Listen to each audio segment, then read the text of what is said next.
Hello, my name is Lorenzo and I'm reading to my son. Hello there, a reading of Winne-the-Pooh by A. Milne, Chapter 1, in which we are introduced to Winne-the-Pooh and some bees, and the story begins. Here is Edward Bear, coming down the stairs now, bump, bump, bump, on the back of his head, behind Christopher Robin. It is, as far as he knows, the only way of coming downstairs, but sometimes he feels that there really is another way. If only he could stop bumping for a moment and think of it, and then he feels that perhaps there isn't. Anyhow, here he is at the bottom and ready to be introduced to you, Winne-the-Pooh. When I first heard his name, I said, just as you are going to say, but I thought he was a boy. So did I, said Christopher Robin. Then you can't call him Winnie. I don't. But you said he's Winne-the-Pooh. But don't you know what "there" means? Ah, yes. Now I do, I said quickly, and I hope you do too, because it's an explanation you're going to get. Sometimes Winne-the-Pooh likes a game of some sort when he comes downstairs, and sometimes he likes to sit quietly in front of the fire and listen to a story. This evening, what about a story? Said Christopher Robin. What about a story? I said. Could you very sweetly tell Winne-the-Pooh one? I suppose I could, I said. What sort of stories does he like? About himself, because he's that sort of bear. Oh, I see. So could you very, very sweetly? I'll try, I said. So I tried. Once upon a time, a very long time ago now, about last Friday, Winne-the-Pooh lived in a forest all by himself under the name of Sanders. What does under the name mean? Asked Christopher Robin. It means he had the name over the door in gold letters and lived under it. Winne-the-Pooh wasn't quite sure, said Christopher Robin. Now I am, said a growly voice. Then I will go on, said I. One day he was out walking. He came to an open place in the middle of the forest, and in the middle of this place was a large oak tree, and from the top of the tree there came a loud buzzing noise. Winne-the-Pooh sat down at the foot of the tree, put his head between his paws, and began to think. First of all, he said to himself, that buzzing noise means something. You don't get a buzzing note like that, just buzzing and buzzing with its meaning something. If there's a buzzing noise, somebody's got to be making a buzzing noise, and the only reason for making a buzzing noise that I know of is because you're a bee. But he thought another long time and said, and the only reason for being a bee that I know of is making honey. And then he got up and said, and the only reason for making honey is so I can eat it. So he began to climb the tree. He climbed and climbed and climbed, and as he climbed, he sang a little song to himself. It went like this. Isn't it funny how a bear likes honey? Buzz, buzz, buzz. I wonder why he does. Then he climbed a little further, and a little further, and then just a little further. By the time he had thought of another song, isn't it funny that if bears were bees, they'll build the nests at the bottom of trees.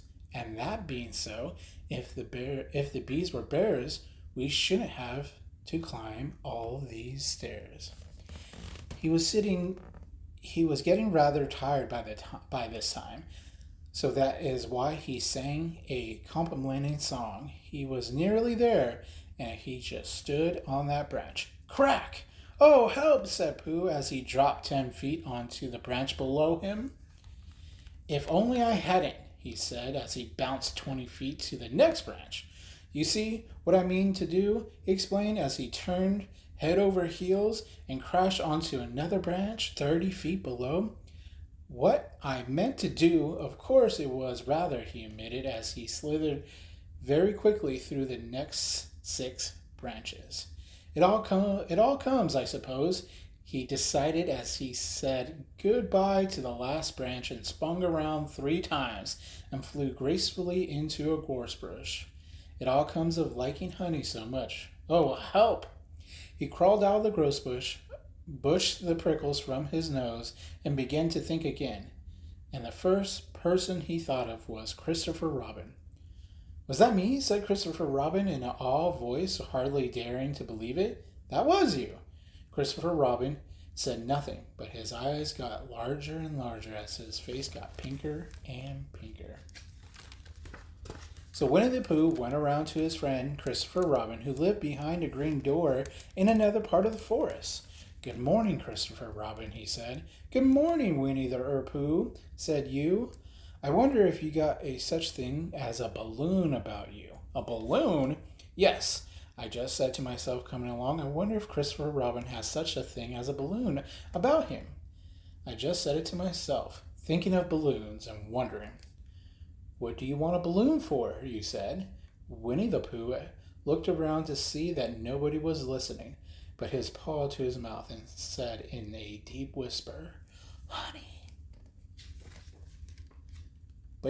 But don't you get honey with balloons? I do, said Pooh. Well, it just happened that you had been to a party the day before at the house of your friend Piglet, and you had balloons at the party. You had a big green balloon, and one of Rabbit's relations had a big blue one and had left it behind, being really too young to go to a party and all, and so you had brought the green one home and the blue one home with you. Which one would you like? You asked Pooh. He put his head between his paws and thought very carefully. It's like this, he said. When you go after honey with a balloon, the great thing is not to let the bees know you're coming. Now, if you have a green balloon, that might think you were only part of the tree and not notice you. And if you have a blue balloon, they might think you were only part of the sky and not notice you.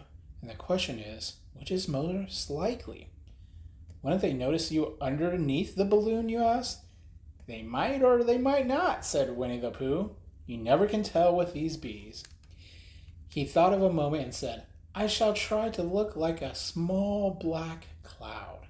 That will deceive them. Then you had better have the blue balloon, you said. And so it was decided. Well, you both went out with the blue balloon, and you took your gun with you, just in case, as always did, and Winne-the-Pooh went to a very muddy place that he knew of and rolled until he was black all over.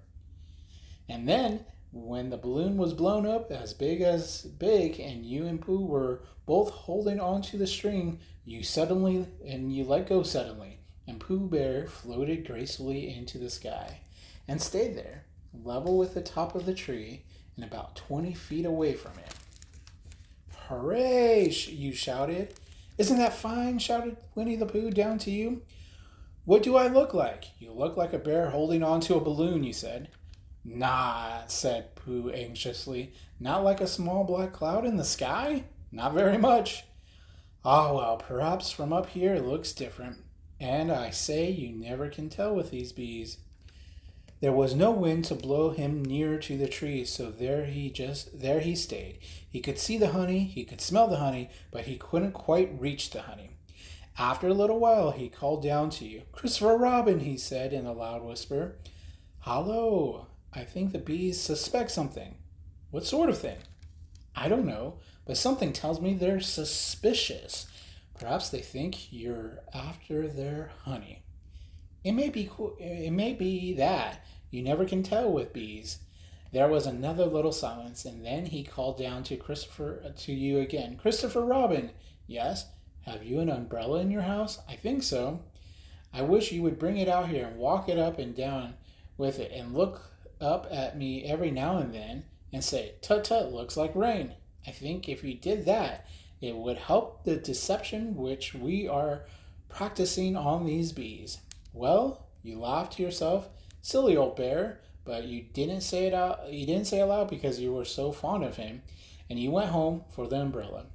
Oh, there you are, called down Winne-the-Pooh as soon as you got back to the tree.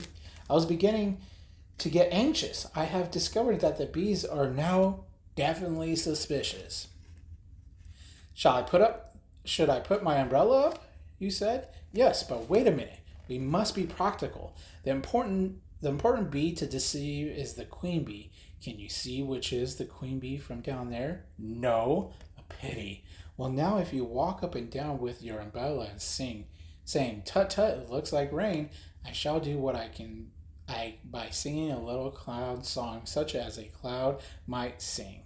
Go! So while you walked up and down and wondered if it would rain, Winnie-the-Pooh sang this song. How sweet to be a cloud floating in the blue, every little cloud always singing aloud. How sweet to be a cloud floating in the blue, it makes him very proud to be a little cloud.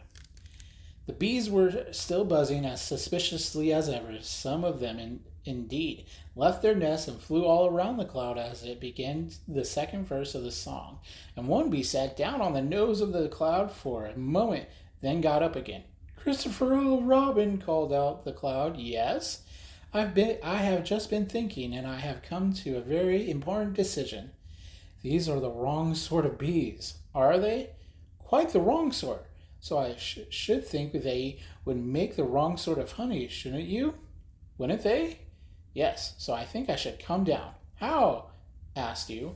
Winnie-the-Pooh hadn't thought about this. If he let go of the string, he would fall bump, and he didn't like that idea of that, so he thought for a long time, and then he said, "Christopher Robin, you must shoot the balloon with your gun. Have you got your gun?" "Of course I have," he said. But if I do that, it will spoil the balloon," you said. "But if you don't," said Pooh, "I shall let go, and that would spoil me." When he put it like this, you saw how it was, and you aimed very carefully at the balloon and fired. "Ow!" said Pooh. "Did I miss?" you asked. "You didn't exactly miss," said Pooh, "but you missed the balloon." "I'm so sorry," you said, and you fired again, and this time hit the balloon, and the air came out slowly, and Winnie-the-Pooh floated down to the ground. But his arms were so stiff from holding on to the string of the balloon all the time that they stayed up straight in the air for more than a week. And whenever a fly came and settled on his nose, he had to blow it off. And I think, but I am not sure, that was why he was always called Pooh. "Is that the end of the story?" asked Christopher Robin. "That's the end of that one.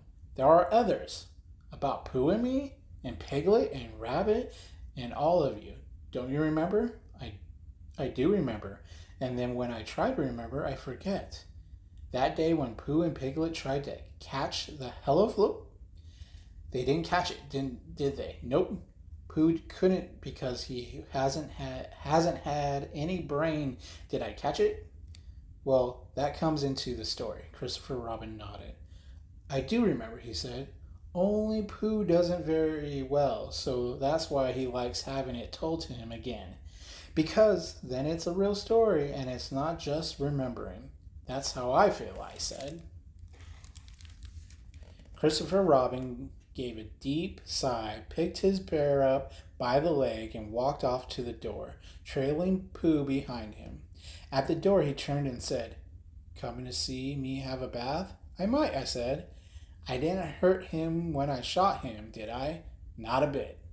He nodded and went out, and in a moment I heard Winnie-the-Pooh, bump, bump, bump, going up the stairs behind him.